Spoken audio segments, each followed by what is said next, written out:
Louvado seja Deus.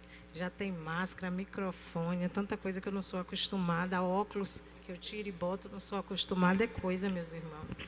Mas eu louvo a Deus por estar aqui, por essa noite. Eu não consigo enxergar de óculos só para ler mesmo. Eu louvo a Deus pela oportunidade de estar aqui nessa noite, para contar aos irmãos as maravilhas, né, e bênçãos que o Senhor tem operado em nossas vidas, em especial, né, na vida da minha família. Nesta noite da família, venho contar a vocês a bênção que o Senhor operou em minha vida. E para mim é motivo de muita alegria estar aqui neste lugar, engrandecendo o nome do Senhor. Eu peço aos irmãos que abram a palavra viva do Senhor, né, em Êxodo 23. Agora sim o óculos. Êxodo 23, 24, parte A e a 25. 23, 24, parte A e 25, que diz assim: porque o meu anjo irá diante de ti, porque o meu anjo... Peraí, viu, gente, que eu me atrapalhei. 23, 24, parte A e 25.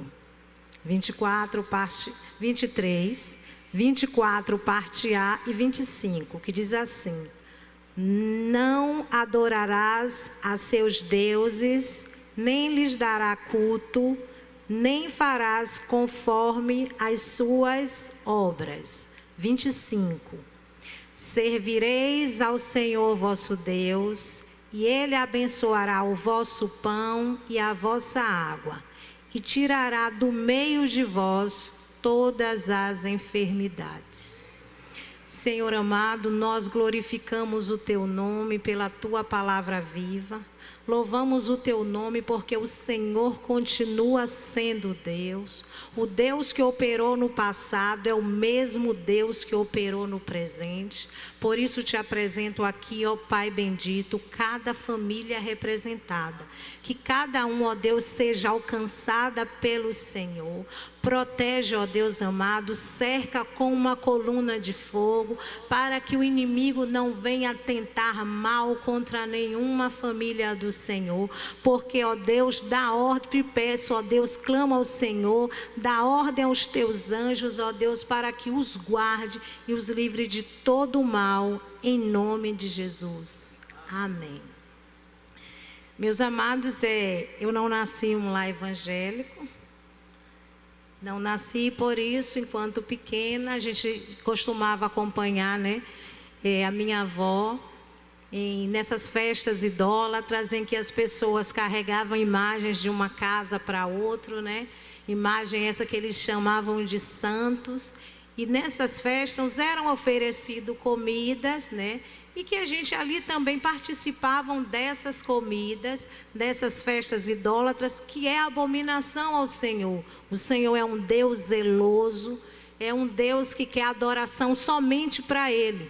E quando estamos fazendo esses tipos de participando dessa mesa, estamos também participando desses outros deuses, apesar de ser no passado, isso enquanto criança.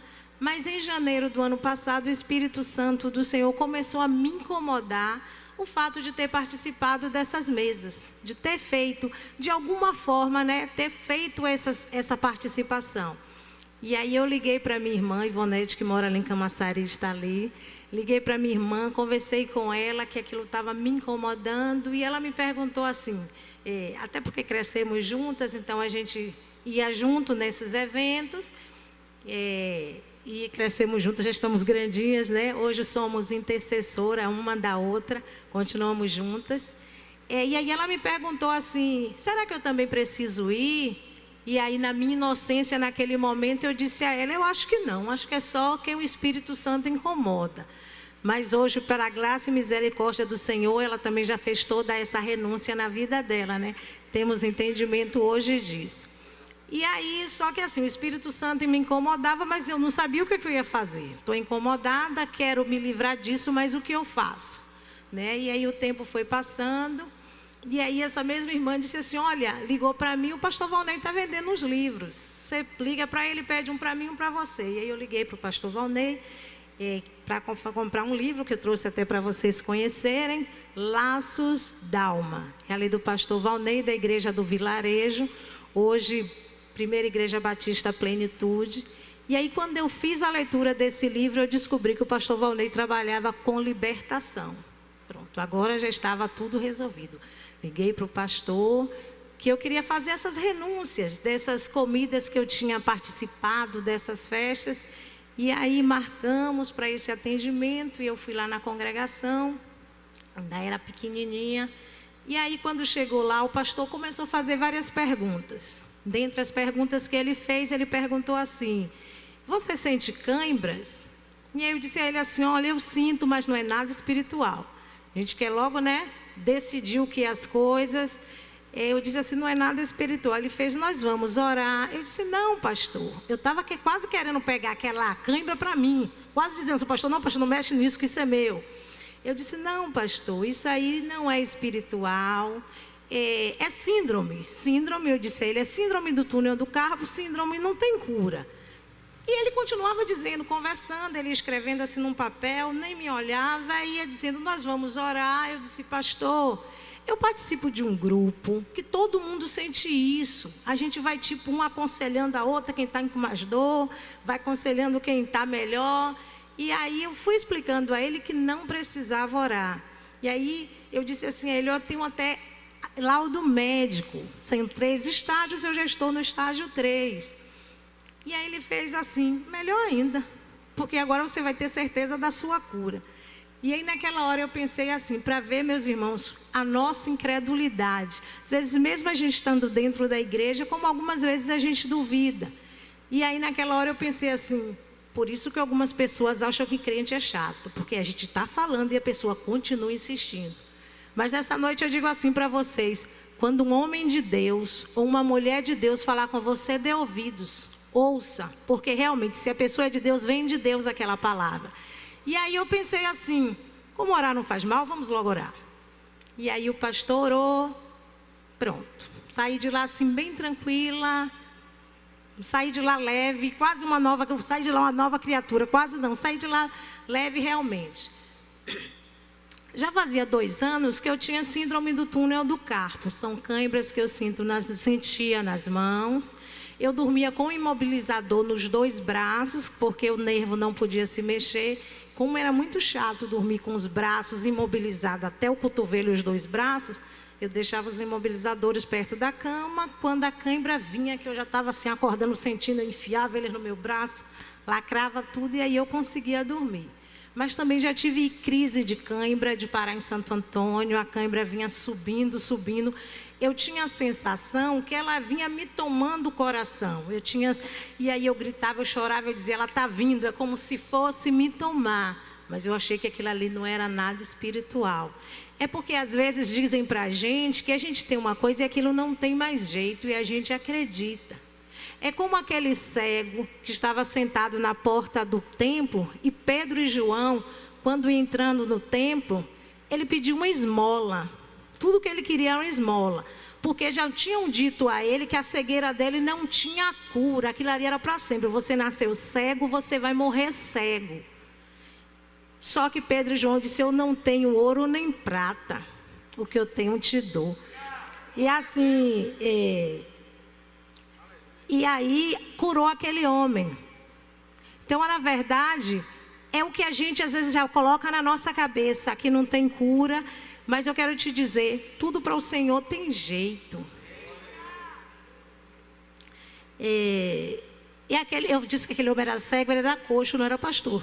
Era coxo, não era que estava na porta do templo. Eu disse cego, mas não é cego, não, era um coxo. Estava sentado e aí ele levantou e andou. Porque ele achava que para ele não tinha mais jeito. Eu nasci aleijado, vou morrer aleijado. Por isso, para mim, só me cabe pedir uma esmola. Assim estava eu pensando: eu tenho essa enfermidade, me disseram que síndrome não tem cura, então eu tenho que morrer com isso. Então, assim eu estava pensando. E naquele dia eu fui para casa.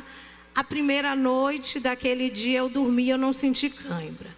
Mas assim, quando eu acordei, não era possível. Não, eu não vou falar com ninguém, eu não vou dizer ao pastor, porque amanhã eu vou sentir. Hoje foi uma coincidência, alguma coisa aconteceu. E aí na segunda noite, novamente, eu não senti cãibra. Mesmo assim, eu ainda estava duvidando do poder de Deus, duvidando da cura. Porque disseram para mim que síndrome não tem cura. O médico disse, você está no estágio 2, você ainda vai chegar no 3. Eu disse, como assim? Eu já estou sentindo tanto, ainda tenho 3. Então assim, mas disseram para mim que era isso, e eu acreditei. E aí eu disse, não, amanhã eu vou sentir. E aí quando chegou na terceira noite, eu não senti, e ali naquele dia eu acreditei na cura. Eu disse, agora realmente é verdade, Deus me curou, aquilo que eu senti era espiritual e o Senhor me livrou. Vou ligar para o pastor. Só que aquela coisa, né, vou para o trabalho, quando eu voltar do trabalho, eu vou para a escola na volta, eu ligo para ele. Fui para a escola, nesse dia na escola por volta de umas 10 horas, eu tive hemorragia muito forte. E aí eu tive que ir para casa. Chegando em casa, aí eu já tive que ir para a UPA fazer uma medicação. Já comecei sentindo dores. Depois fui para um médico e ali descobri que eu estava com um mioma e que eu precisava fazer uma histerectomia para retirada do útero, né? E aí assim, foi um momento muito difícil, de muita luta, de muita dor. Eu sentia muitas dores, né? Eu sentia muitas dores.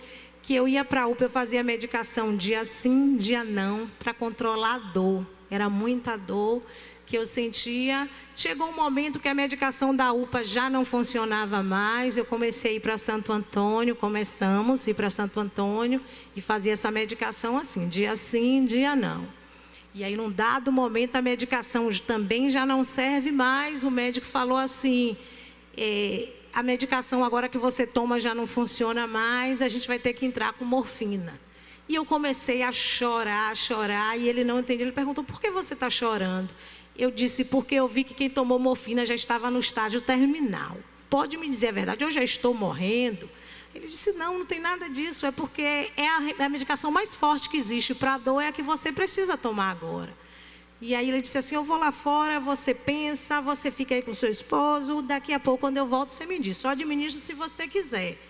E aí eu tomei essa medicação e foi a primeira de outras vezes que eu fiz uso de morfina, porque a dor era muito intensa. E aí eu já não trabalhava, nem eu nem meu esposo, a gente não trabalhava. Aprova ao Senhor, assim... estávamos trabalhando com pessoas que viam o que a gente estava passando, né? Tanto a minha diretora como o chefe dele, ela está aqui. Assim, foram pessoas humanas, a gente já não trabalhava. Meus filhos faltavam escola, porque às vezes a gente tinha que sair muito cedo para ir para médico, a dor era muito intensa. Então, toda aquela coisa a gente já não tinha mais aquela rotina nossa, tudo já foi quebrado. E aí, meu esposo, ele tinha que se dobrar entre cuidar de filho, cuidar de mim, cuidar de almoço. E assim, aí eu fico pensando hoje que é nessa hora que tantas famílias se dissolvem. Porque não aguenta passar por isso. Para ele também foi difícil durante 2 meses estar vivendo tudo isso. Está subindo e descendo para Santo Antônio, cuidando de filho, cuidando de escola. É a escola que fala assim, a escola chegou a ligar para a gente e disse assim, a gente está chegando numa semana de prova. Se vocês quiserem, os filhos de vocês não precisam fazer prova agora. Vai depois, porque viu que realmente a gente estava passando uma luta. Nem para ir para a igreja, a gente já não vinha mais para a igreja, né? Era só hospital e casa. E aquela luta tentando fazer um exame para poder marcar a cirurgia. E com tudo isso, o plano de saúde entra em greve. Nesse dia aí eu chorei, já não foi mais de dor, eu chorei sempre pensando, Senhor, e agora?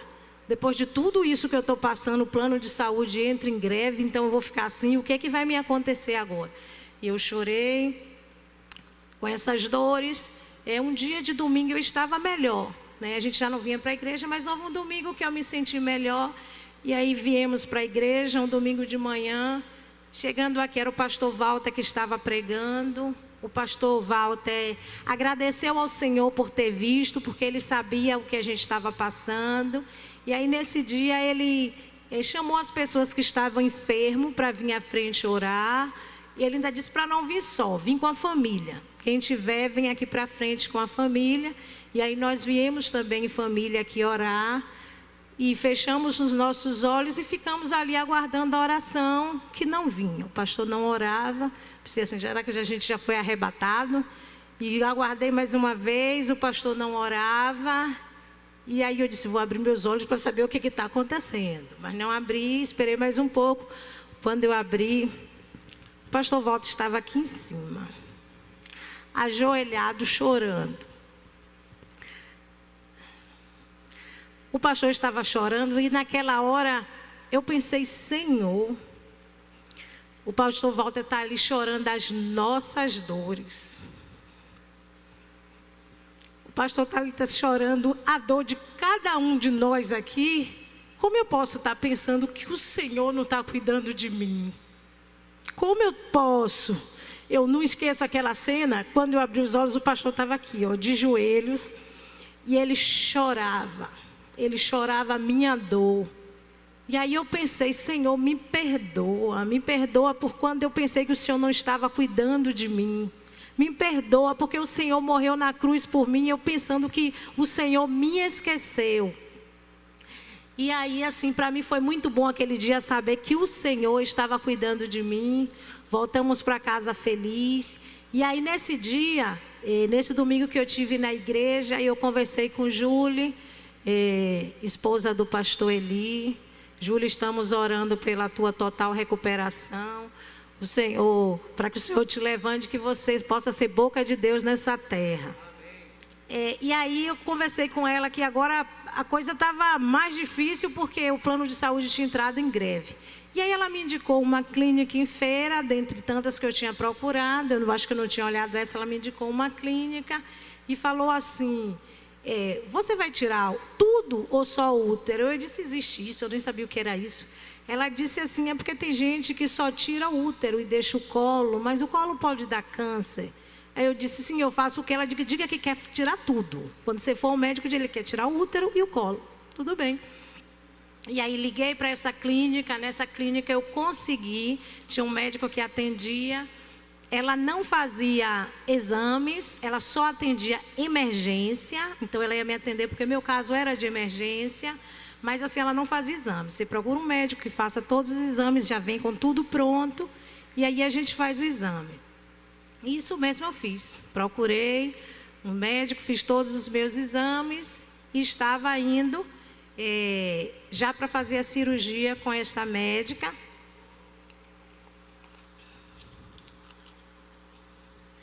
E depois que eu consegui fazer todos os meus exames, já um domingo próximo, né, de fazer a cirurgia, conseguimos vir na igreja mais uma vez durante esses 2 meses. Viemos na igreja apenas 2 domingos e mais uma vez houve um domingo que viemos para a igreja. Neste dia o pastor Josias estava pregando e aí ele estava pregando sobre chamados para curar, chamados para servir, chamados para pregar. E aí ele ia falando os chamados e de repente ele falou chamados para sentir dores, porque às vezes é necessário. Quando ele falou assim, eu disse, aí então é comigo, porque quem está sentindo dor aqui sou eu. E quando ele falou chamados para sentir dores, porque às vezes é necessário, aí o Senhor me trouxe à memória algo que tinha acontecido lá naquele dia, que o pastor Valdir fez uma oração por mim no vilarejo, que eu em momento nenhum eu não tinha me lembrado. Depois que terminou aquela oração que ele fez, que ele cancelou todas aquelas coisas que eu tinha participado com a minha avó, depois de toda aquela oração, quando ele já vai dizendo em nome de Jesus, amém, que a oração vai terminando. E aí ele falou o nome de um ídolo, de uma imagem que as pessoas consideram como santa. Ele falou o nome de uma e disse assim, fulano, não adianta se esconder, você foi revelada. Você quer botar um câncer no útero dela. E aí o pastor mais uma vez orou, cancelou isso. E nesse dia o Senhor me trouxe à memória isso. E aí neste dia, nesse mesmo dia, Aí eu lembrei de tudo isso. Digo, Senhor, o Senhor, era por isso que o Espírito Santo já estava me incomodando. Desde antes, o Espírito me incomodando para fazer todas essas renúncias que eu havia, de alguma forma, aberto a porta, dado legalidade, né, a essa atuação na minha vida. E aí chegou o dia da cirurgia, marcar a cirurgia, a igreja orando. Fomos pela manhã, foi uma cirurgia assim bem complicadinha, foram 5 horas de cirurgia, bem demorada. E aí nesse dia, eu esperando para ser chamada, a Júlia manda uma mensagem para mim, né? Eu acho interessante que depois eu perguntei a ela não lembra nem que ela me falou de uma clínica. Aí eu disse a ela, porque você foi vaso, para você talvez foi irrelevante tudo o que você disse, porque ela na verdade ela nem lembra. Eu disse, você foi vaso, foi usado pelo Senhor, né, para me abençoar. E aí ela mandou uma mensagem para mim assim, quando entrar na sala, lembra a médica que não é para tirar só o útero, é para tirar o colo também. E aí assim mesmo eu fiz, lembrei a médica já ali deitadinha, lembrei a médica e ela disse, não estou esquecida não, eu costumo tirar tudo. E assim foi uma cirurgia bem complicada, mas a todo momento o Senhor estava comigo. Só para os irmãos saberem assim, o cuidado do Senhor, eu ali naquela cama eu tremia muito. Aí a médica fez assim, eu só vou começar quando você estiver bem calma. Mas meu corpo tremia muito. E ela chamou a enfermeira, fez assim, deite sobre o corpo dela, encoste aqui na cama, abrace ela, para ela parar de tremer, para eu poder começar a cirurgia, que eu não vou começar com ela assim. Ela disse, se acalme, Iranil. E aí eu lembrei do cuidado do Senhor, né? Eu lembrei, é porque eu troco Elias e Eliseu. Então eu lembrei quando ele deitou sobre o corpo do menino, né? E o menino voltou a viver. Eliseu. Então eu lembrei, eu disse, o Senhor está cuidando de mim. Porque, meus irmãos, se a gente for pensar humanamente falando, tirando os olhos espirituais, quem é o médico que está pedindo alguém, abrace sobre ela, abraça aí para ela se acalmar. É só de Deus, só o Senhor quem faz isso cuidando da gente. E ela fez assim, deite sobre o corpo dela. E a menina assim, ela recostou na cama, me abraçou, encostou a cabeça na minha. E eu lembrei disso, eu falei, o Senhor está cuidando de mim a todo instante. Foi assim, eu tive uma cirurgia muito difícil, foram 5 horas de cirurgia, meu útero estava muito grande, naquele tempo eu tinha uma barriga de grávida, né? Eu tinha uma barriga grande, mas assim, naquele dia e até antes eu pedi 2 coisas ao Senhor. Eu pedi ao Senhor que eu não queria tomar sangue, mas se eu precisasse que tivesse o sangue, mas isso é só porque eu não queria. E outra coisa é que eu não queria ver meu útero, porque quando a pessoa, todo médico ia, seu útero está muito grande. Eu disse, né, era sempre assim, aquele abismo, como? Já deve estar encostado em outros órgãos e tal, então assim, eu não queria ver. E aí minha cirurgia foi 5 horas, terminou já à noite.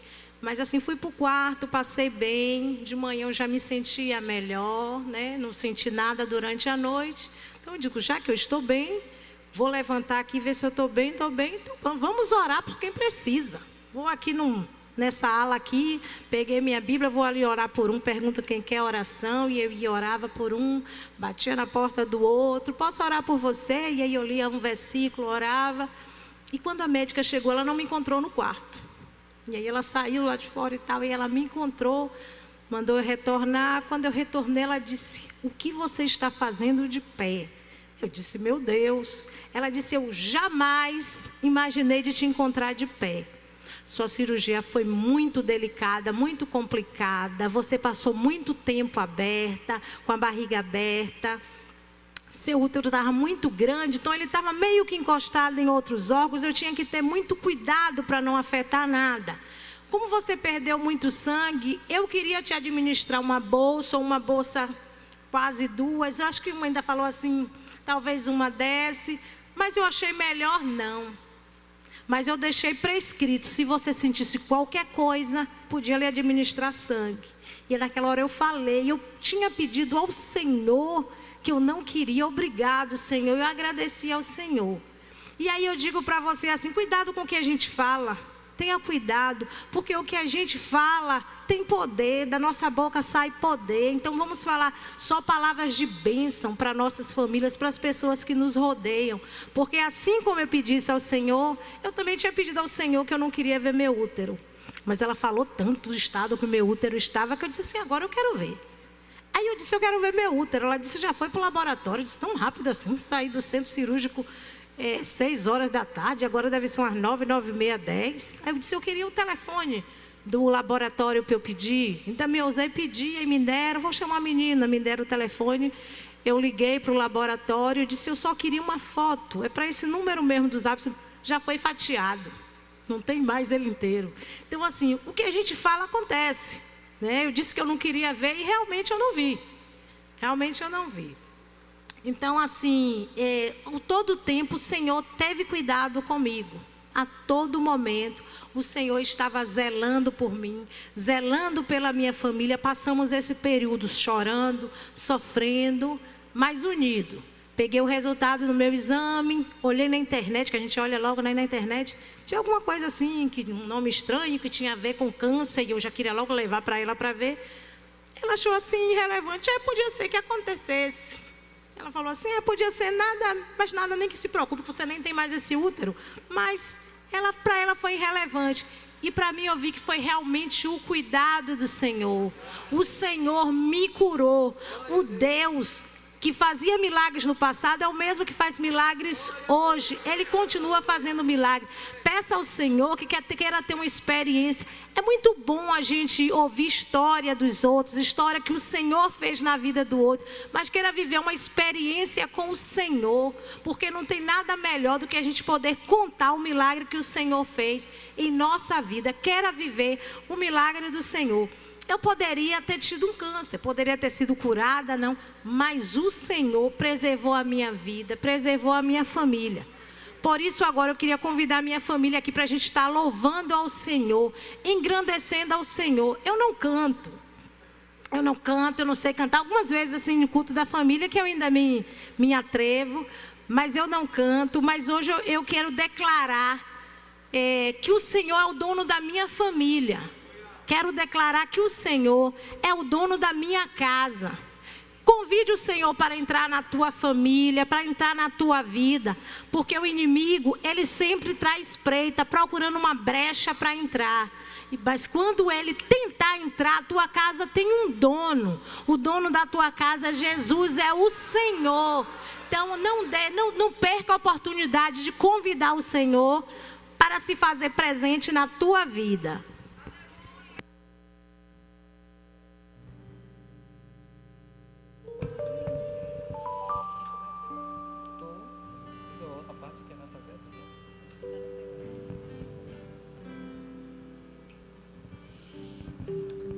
A paz do Senhor, amadas.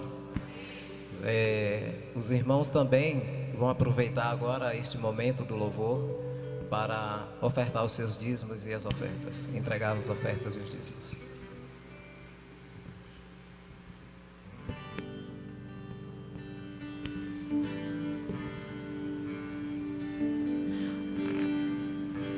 O que os inimigos não sabiam é que eu tenho uma aliança com Deus,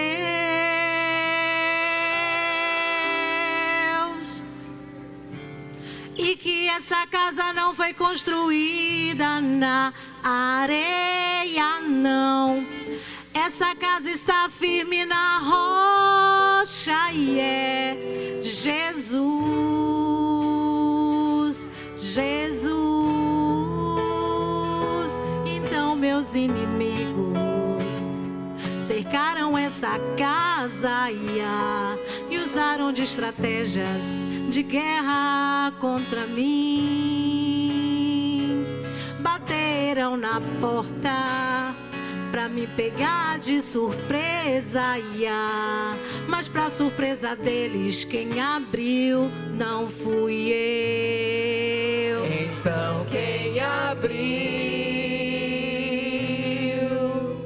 O dono da casa, Deus. E ele disse, a casa é minha, ninguém pode tocar.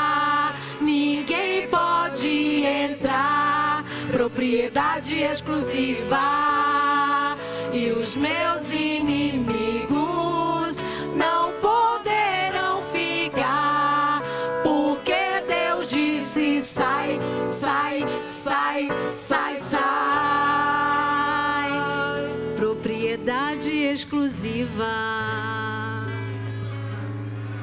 O que os inimigos não sabiam é que eu tenho uma aliança com Deus, e que essa casa não foi construída na areia, não. Essa casa está firme na rocha, e é Jesus, Jesus. Então meus inimigos cercaram essa casa e usaram estratégias de guerra contra mim.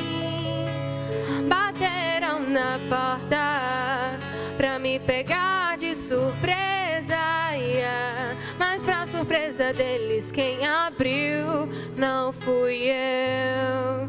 Então quem abriu?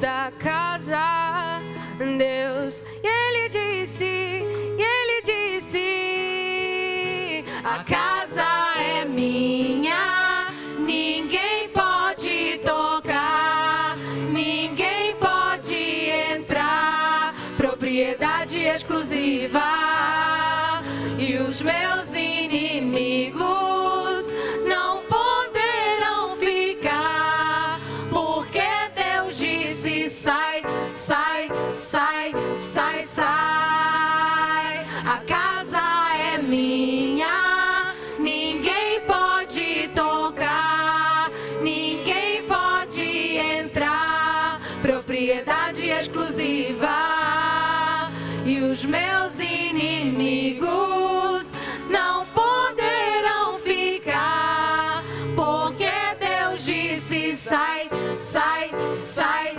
sai, sai. Propriedade exclusiva. Amém. Glórias sejam dadas ao Senhor.